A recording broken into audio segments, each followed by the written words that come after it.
So taking a look on page 221, we're going to look at another example of a related rate question.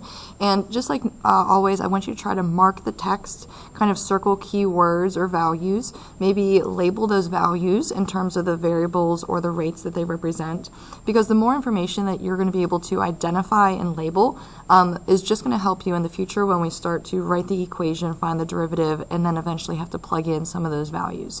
So a good strategy or approach to these related rate type questions is to label everything that you could possibly identify, and also to kind of visualize this scenario in your head.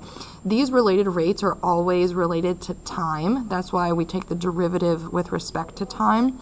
So as time goes on, there are going to be certain things in these scenarios that are changing. So that means we're going to have to try to visualize it in our head, think about what is changing, what is staying the same, trying to identify those different aspects.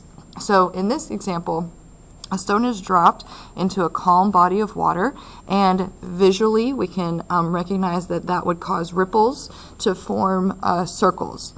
Now, the radius of the outer ripple is increasing at this rate, so we'll go ahead and label this as dr over dt, okay, the rate at which the radius is changing.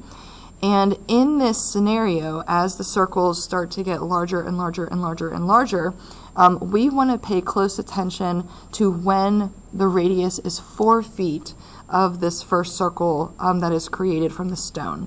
So this is our point in time. If you were to kind of take a snapshot moment of these ripples that are being created, this would be in your picture that you would take.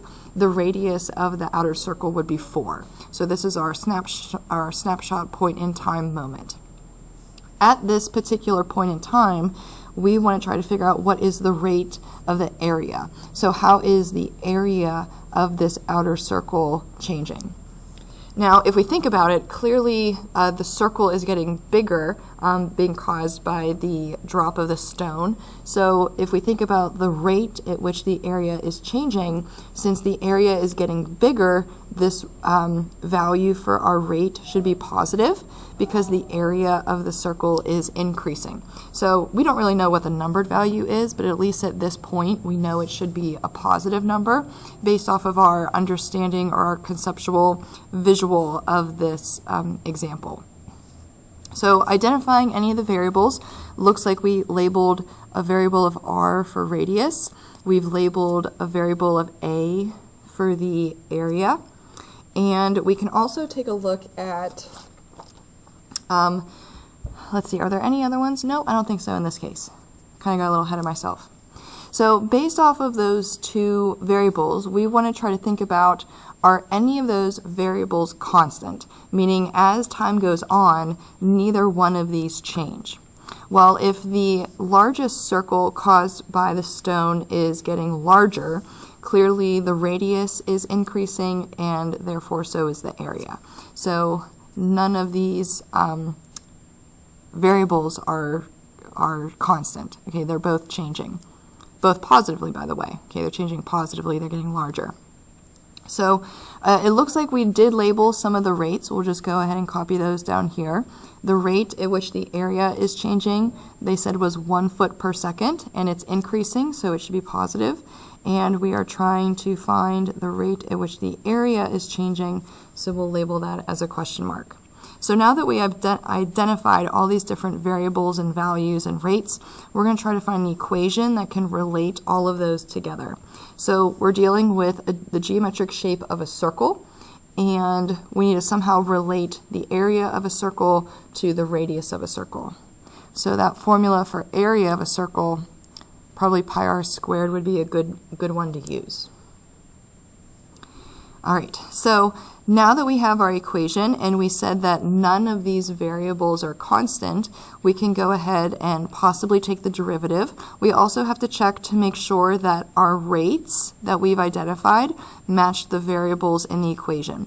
So notice how we have a variable of a for area, and that particular derivative is what we're trying to find. We also have a variable for r and radius, and we know the rate at which the radius is changing.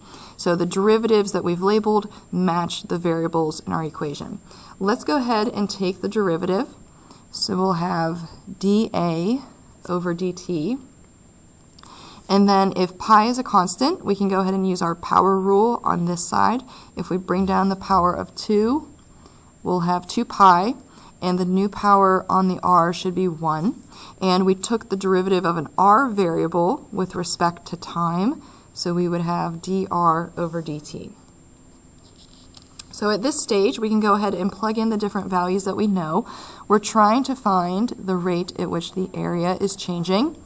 And at this particular point in time, this snapshot moment, we want the radius to be 4 feet.